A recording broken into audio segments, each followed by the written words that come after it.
Mr. Speaker, I ask unanimous consent that all members may have 5 legislative days in which to revise and extend their remarks and insert extraneous materials in the record of the bill. Without objection. Mr. Speaker, I yield myself such time as I may consume. The gentleman is recognized. Thank you, Mr. Speaker. I rise in support of H.R. 1338, the Satellite and Telecommunications Streamlining Act, led by the Chair of the Energy and Commerce Committee. Over the last several years, the satellite marketplace has changed drastically. Every American now expects fast, reliable access to internet, no matter where they are, and satellite communications networks play an important role in bridging the digital divide. Today, new innovations in the satellite marketplace now enable speeds comparable to the other internet service providers. This new and enhanced satellite service is especially important in rural Ohio and other rural areas across America. For Americans who have never had internet, satellite broadband can enable families to connect with distant relatives, children to complete their homework, and receive an education online, and enable access to telehealth services. The new speeds and low latency provided by satellite communications networks are enabled by several advancements in technology. First, some new satellite communications networks operate in low Earth orbit, which means their radio signals do not have to travel as far as other satellite communications signals. As a result, communications networks operating in low Earth orbit can provide low latency services that can deliver a better experience for consumers. Additionally, some new satellite communication networks have more satellite radio stations in their network than satellite communications networks that were licensed many years ago. In some cases, there are thousands of radios, all of which work together in concert to provide faster, more reliable connectivity service. Finally, the investment and innovation in new satellite communications networks has led to novel proposals to use electromagnetic spectrum in new ways. By their nature, satellite communications networks serve global markets and therefore share the use of electromagnetic spectrum. The complex design and architecture of these satellites, as well as how they utilize spectrum, has led to more advanced satellite service offerings. However, all of this change has amplified the challenges with the Federal Communications Commission licensing process. A regulatory process that once contemplated only a handful of applications has seen dozens of applicants seeking new applications, modifications to existing applications, and new uses of spectrum that the old regulatory regime was not designed to address. To provide needed direction to the FCC and promote competition innovation, the Satellite and Telecommunications Streamlining Act is the first legislation in decades to modernize the regulatory framework for licensing commercial satellite communications networks. H.R. 1338 would bring our licensing framework for satellite communications into the 21st century, especially as we compete against other countries like China who seek to dominate the United States. The legislation would establish a statutory framework at the FCC that provides a streamlined process for considering new satellite communications licenses, modifying existing ones, and facilitating the deployment of innovative communications technologies. In addition to bringing next-generation satellite connectivity to Americans and the world, H.R. 1338 would also promote U.S. technological leadership. By creating a regulatory environment that invites investment and rewards innovation, we can turn the United States into the destination of choice for licensing satellite communication systems for providers around the world. While the use of spectrum must be coordinated internationally, ensuring timely access to predictable, reliable use of shared spectrum in the United States will send a signal that the government wants to be a partner, not a roadblock, to deploying next-generation technologies. This is the key as the United States looks to defend America's technological leadership against China. The Satellite and Telecommunications Streamlining Act will ensure the United States regulatory process doesn't hold back American innovation. China can act unilaterally to approve changes to their satellite communications system and spectrum usage, which is a far cry from the competitive market-based spectrum licensing system in the United States. In order for the government to be a partner and not a roadblock, it must make sure that innovative new satellite spectrum technologies make it from the lab to orbit in a timely manner. H.R. 1338 will ensure that there is a fair regulatory regime built on an objective, performance-based system that facilitates the investment needed to maintain our technological leadership. And also, the FCC currently has authority under the Communications Act to attach conditions to licenses for satellite communication systems to ensure licensees are acting in the public interest. This authority has been upheld by the courts. The Energy and Commerce Committee wants to ensure that the FCC does not become a space traffic cop and try to manage space traffic management functions or provide space situational awareness information. We added rules of construction to clarify that the FCC does not have the authority to be that space traffic cop and affirm that nothing in H.R. 1338 would expand the existing authority the FCC currently has regarding orbital debris and space safety. The rules of construction also clarify that nothing in H.R. 1338 grants the FCC the authority to carry out functions provided under Section 2274 of Title 10 U.S.C. related to the provision of space situational awareness services and information. The FCC uses their current authority to attach conditions to spectrum licenses relating to orbital debris and space safety capabilities to prevent the harmful interference among satellite systems and avoid granting licenses to potentially unsafe satellite communication systems that would jeopardize space safety and exacerbate orbital debris. This legislation is good government. It provides statutory direction and boundaries to the FCC rather than allowing them to try to retrofit old laws for the new marketplace. I urge my colleagues to support H.R. 1338, the Satellite and Telecommunications Streaming Act. And Mr. Speaker, I reserve the balance of my time. Gentleman For a reserves. question? No. Gentleman reserves. The gentleman from New Jersey. Thank you, Mr. Speaker. I yield myself such time as I may consume. Gentleman's recognized. Mr. Speaker, I rise in strong support of H.R. 1338, the Satellite and Telecommunications Streamlining Act, or the SAT Streamlining Act. Within the last decade, satellite capabilities have jumped leaps and bounds. We've seen significant advancements in satellites providing broadband internet and other services to consumers and the public throughout the country and the world. While this is beneficial to all, it is especially helpful to those living in areas where other types of technologies have not been built out yet due to geographic considerations and other factors. These technological breakthroughs are a positive step forward for our country, but it is evident that other countries, including our foreign adversaries, are also aggressively trying to dominate this industry. So it's imperative that Congress act now to retain our country's leadership position in the satellite marketplace. Now, H.R. 1338 helps to accomplish this goal. This bill will enhance the competitiveness of our nation's satellite industry by requiring the FCC to set reasonable rules to prevent harmful interference as satellites utilize spectrum to communicate with one another and with base stations on Earth. It does not expand the FCC's jurisdiction over the space industry.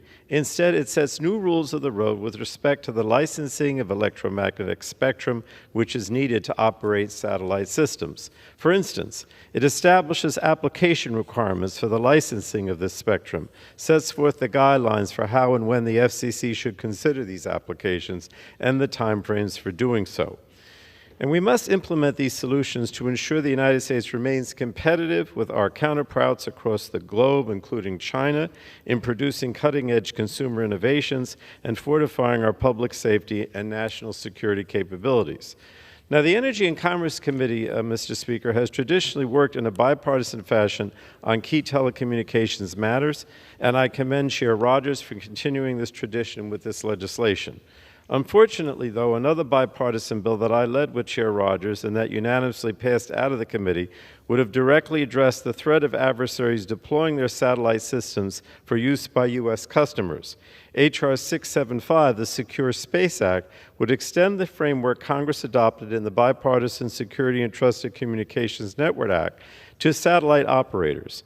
And this framework ensures that foreign adversaries cannot use our communications network for espionage and disruption. The Energy and Commerce Committee and then the full Congress passed last year then Minority Whip Scalise's bipartisan legislation to extend that framework to the FCC's equipment authorization process. So it surprised and disappointed me that some members of the Republican caucus are objecting to the Secure Space Act. Again, a bill passed unanimously out of the Energy and Commerce Committee. Unfortunately, it can't go forward without amendments limiting its scope and therefore its effect in keeping unquestionably bad actors from infiltrating our networks. We should be passing this bill today rather than allowing a small, extreme minority in the House Republican caucus to have veto power over a policy that is so important to our national security and that a significant majority of this House favors. It's unfortunate that the Republican majority continues to cave to the extreme elements of their party. But in closing, Mr. Speaker, I urge my colleagues to support H.R. 1338, and I reserve the balance of my time. Gentleman reserves. Gentleman reserves. Gentleman from Ohio. Thank you, Mr. Speaker. At this time, I yield to the gentlelady from Washington, the chair of the Energy and Commerce Committee, as much time as she may consume. Gentlelady is recognized. I rise in support of H.R. 1338, the Satellite and Telecommunications Streamlining Act, which I'm proud to lead with Ranking Member Pallone. The SAT Streamlining Act is the first legislation in over 2 decades to update our laws governing how communications services using satellite technologies are licensed by the FCC. Satellite communication systems play a pivotal role in closing the digital divide. Yet the legal framework for licensing new and innovative satellite technologies has not kept pace with the 21st century. Other adversaries like China seek to overtake our lead in developing these next-generation technologies. The SAT Streamlining Act would reform and improve the FCC's process to make the United States the destination of choice for licensing satellite communication systems without expanding the FCC's authority. Our goal today is to ensure that the FCC does not become a space traffic cop and try to manage space traffic management functions or provide space situational awareness information.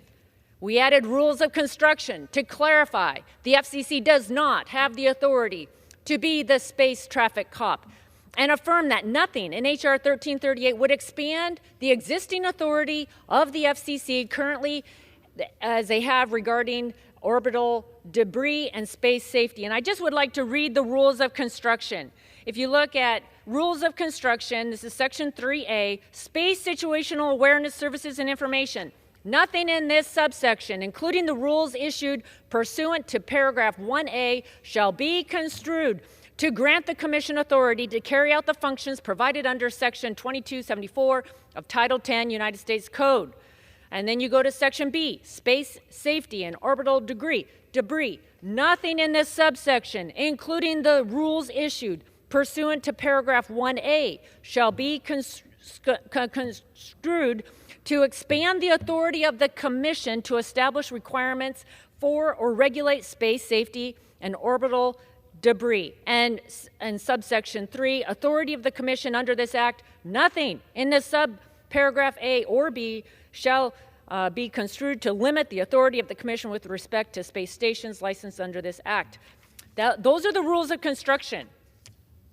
This legislation today is to provide certainty to satellite operators by setting out clear performance objectives for satellite communication systems. These changes will ensure that as satellite operators choose a venue for licensing their global systems, the United States regulatory process is more appealing than other nations. The SAT Act would also establish an expedited review process for approving minor modifications to satellite communication systems, which will get new technologies into space sooner. Second, the legislation would promote competition among satellite communications providers. Spectrum access is a necessary component of global satellite communications networks.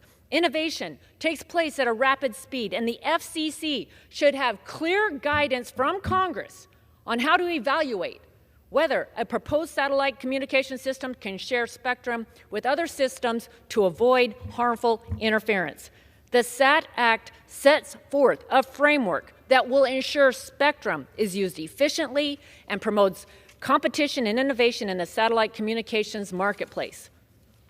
China is currently working to launch and operate a national constellation similar to the American satellite communication systems.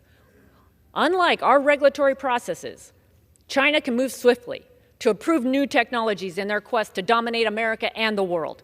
In order to ensure U.S. licensed systems stay ahead of our competitors, our regulatory environment must keep pace with industry while continuing to ensure responsible spectrum use. We began this effort to develop this new licensing framework for a modern era 2 years ago. And we've worked with a wide array of stakeholders from the satellite industry, and I'm pleased that we're moving forward today. We must lead with more innovation, more competition, better communication systems for American homes and businesses, and I want to thank Ranking Member Pallone and all the stakeholders who have worked with us over the last few years to create a framework that will promote competition, innovation, and predictability. I encourage my colleagues to vote in support of the legislation, and I yield back. Gentleman yields. Gentleman from Ohio. Thank you, Mr. Speaker. I reserve the balance of my time. Gentleman reserves. Gentleman from New Jersey. Mr. Speaker, I yield 3 minutes now to the gentleman from Virginia, Mr. Byer. Gentleman's recognized. Mr. Speaker, thank you. Mr. Speaker, I rise in strong opposition to H.R. 1338, the Satellite and Telecommunications Streamlining Act. And I believe I'm joining this opposition by the chair of the Space Science and Technology Committee, Mr. Lucas, and by the chair of the Space Subcommittee, Mr. Babin. Mr. Speaker, with complete respect to the chair and the ranking members of the Energy and Commerce Committee, if this bill were focused solely on regulating electromagnetic spectrum use and improving the spectrum licensing process in the United States, then this would be a very different speech. Improving the Federal Communications Commission's licensing of spectrum is important. However, H.R. 1338 goes way beyond the FCC spectrum mission. It would provide unprecedented authority to the FCC to issue rules on, quote, space safety and orbital debris. This is a serious problem and a cause for deep concern. Drafting such rules would only detract and divert attention and resources from the FCC's primary mission, assessing applications for spectrum, auctions the bill seeks to strengthen. The FCC does not have the sufficient expertise to issue appropriate rules on space safety or orbital debris. Further, today, federal agencies engage in interagency coordination on orbital debris mitigation based on science and technical research led by NASA. Rather than follow a cohesive and coordinated approach within the federal government, H.R. 1338 would give authority to the FCC to do its own thing and to act unilaterally without participating in the interagency coordination that is necessary to prevent a fragmented government approach towards space activity. On something as important as space safety and orbital debris, this is a troubling thought. The issue of space safety and orbital debris is a pressing concern. The administration and stakeholders, through two administrations, have been coalescing around the Department of Commerce as the lead agency on space safety and related orbital debris activities in coordination with other federal government agencies. Congress has appropriated funding for Commerce to advance civil space situational awareness and related orbital debris activities. This is a critical time for the U.S. commercial space industry. Clear and predictable roles, responsibilities, and regulatory frameworks from the federal government are needed. Having the FCC regulate space safety and orbital debris mitigation would duplicate efforts, cause confusion, including with our partners with the U.S. has led internationally. Rather than supporting the continuing growth and leadership of the U.S. in commercial space in the interagency process within the Department of Commerce, H.R. 1338 risks undermining it. I urge my colleagues to vote no, and I yield back the balance of my time. Gentleman yields. Gentleman from New Jersey. Gentleman reserves. Gentleman from Ohio. Thank you, Mr. Speaker. At this time, I yield to the gentleman from Florida, 2nd District, 4 minutes. Gentleman's recognized. Thank you very much, Mr. Speaker. In the ever-expanding realm of space-based architecture, we've witnessed an unprecedented growth in commercial, academic, and military applications over the past 2 decades. As we enter into a new era of space exploration and innovation, it has become imperative for the United States to move at the speed of business, embracing agility and efficiency in our regulatory approach. The Satellite and Telecommunications Streamlining Act, or SAT Act, represents a transformative step towards ensuring that our regulations keep pace with the dynamic and rapidly evolving satellite communications ecosystem.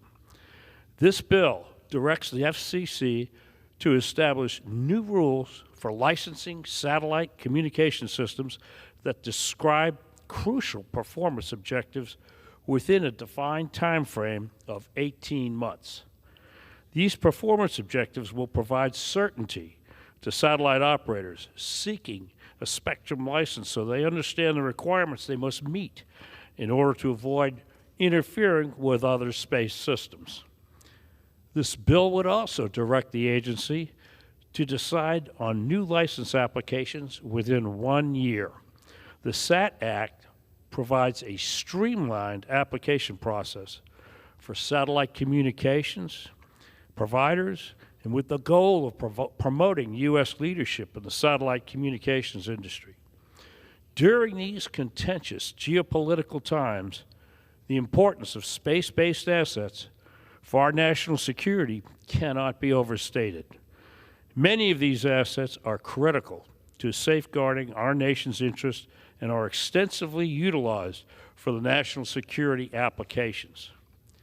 By providing an updated and efficient licensing process, the SAT Act ensures that these vital space assets remain protected from harmful interference and operation. With the satellite ecosystem constantly evolving as technologies and innovations come online, it's paramount that regulations governing them are able to keep pace to ensure that we remain ahead of our adversaries, especially as the Department of Defense continues to rely on innovations in commercial satellite technology. We must update federal regulations so that industry can deliver requirements to the warfighters at the pace that they demand. I urge my esteemed colleagues to pass the SAT Act, recognizing its potential to drive our nation's competitiveness in the space domain. By streamlining regulatory processes, we set the stage for a future where American businesses can contribute to our continued leadership in space. Let us unite in embracing this transformative legislation, ensuring that the United States remains at the forefront of communications technology and innovation in space. Thank you, Mr. Speaker. With that, I yield back.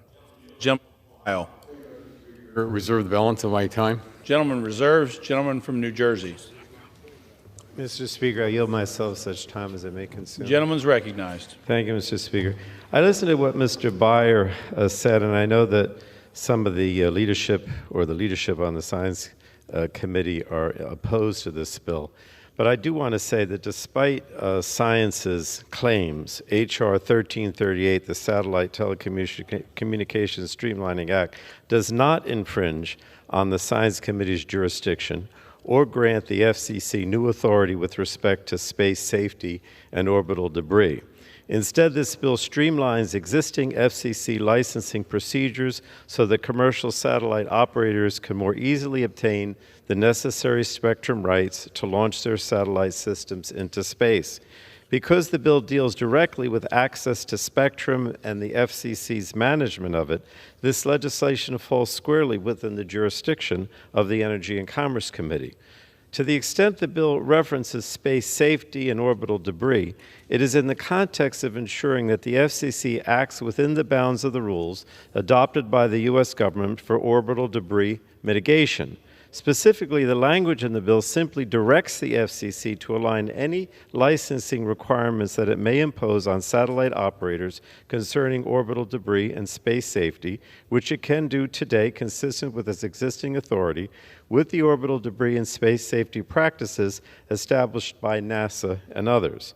Mandating such action is good government, Mr. Speaker, as it reduces the likelihood of conflicting standards or requirements and ensures that the government continues to speak with one voice on these important matters.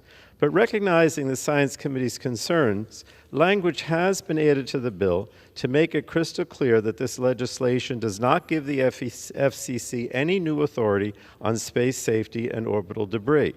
And finally, for those members suggesting that the Department of Commerce does not support this bill, I want to be clear that this is not true. In reality, the Department of Commerce has not taken a position on this bill. And so for all these reasons, H.R. 1338 is a worthwhile bill, and I urge all my colleagues to support it, and I reserve the balance of my time. Gentleman reserves. Gentleman from Ohio.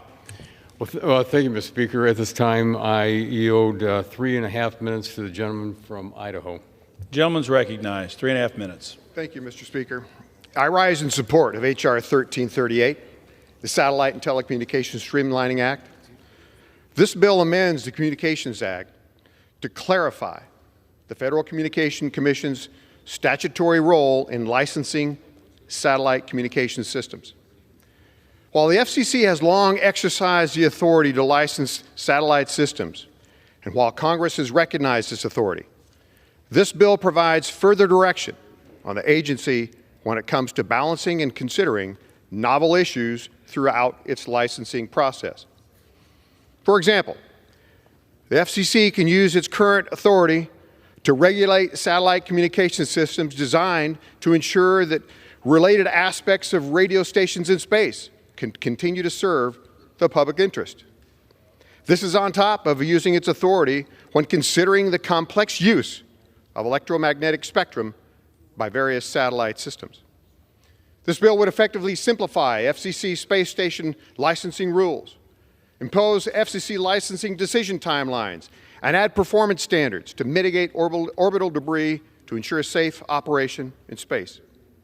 It also clarifies FCC radio frequency sharing obligations to encourage innovation and investment.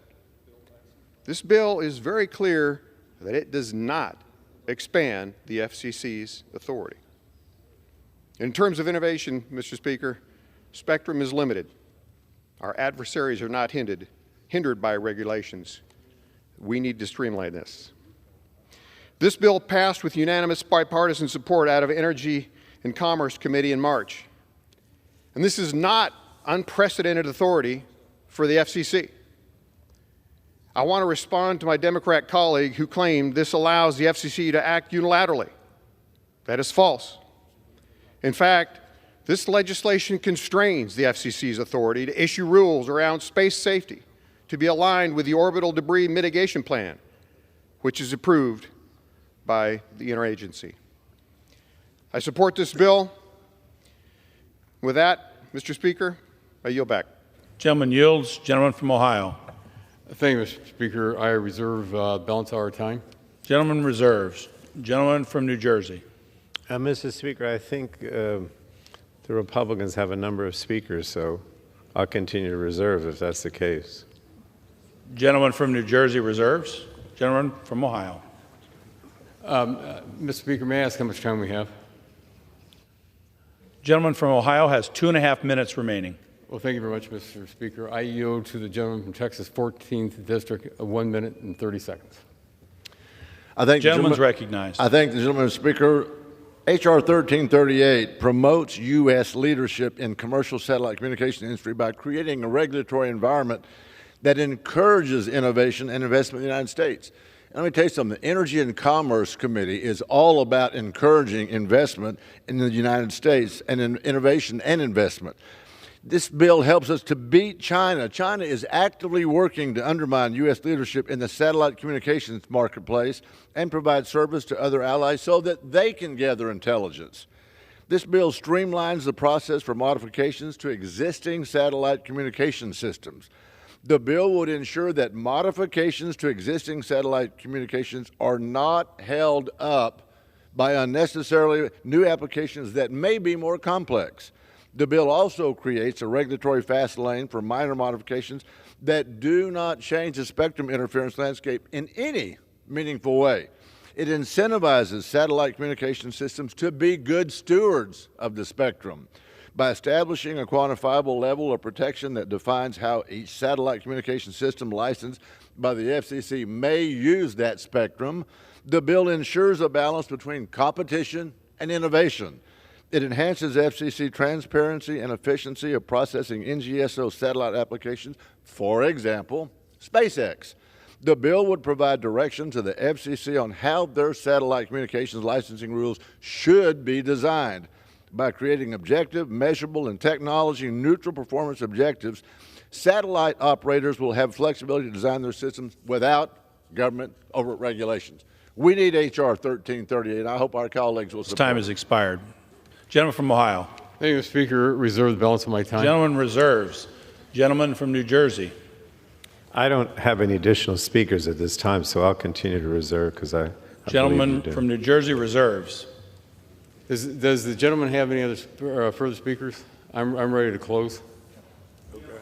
Reserves. Gentleman from New Jersey. Recognized. Mr. Speaker, I'll just yield myself such time. Gentleman's recognized. I just urge support for this bill on a bipartisan basis. The committee voted this out.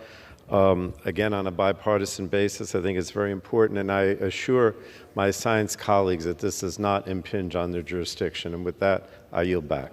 Gentleman yields back his time. The gentleman from Ohio. Well, thank you, Mr. Speaker. Well, we've heard from so many of our speakers this afternoon that how essential H.R. 1345 is to promote effective information sharing, collaboration, and response efforts established in the Secure and Trusted Communications Networks Act. The legislation facilitates the public-private partnerships to develop and implement cybersecurity policies related to the communications networks. And by encouraging this collaboration between the government agencies and stakeholders, we can all work together to address the cyber threats and vulnerabilities more effectively. And again, this piece of legislation passed out of the Energy and Commerce Committee. We worked together on this in a bipartisan manner, and with a vote of 44-0, that bill came out of committee. It's a good piece of legislation, Mr. Speaker, and I would urge all my colleagues to support H.R. 35, and I yield back the balance of my time.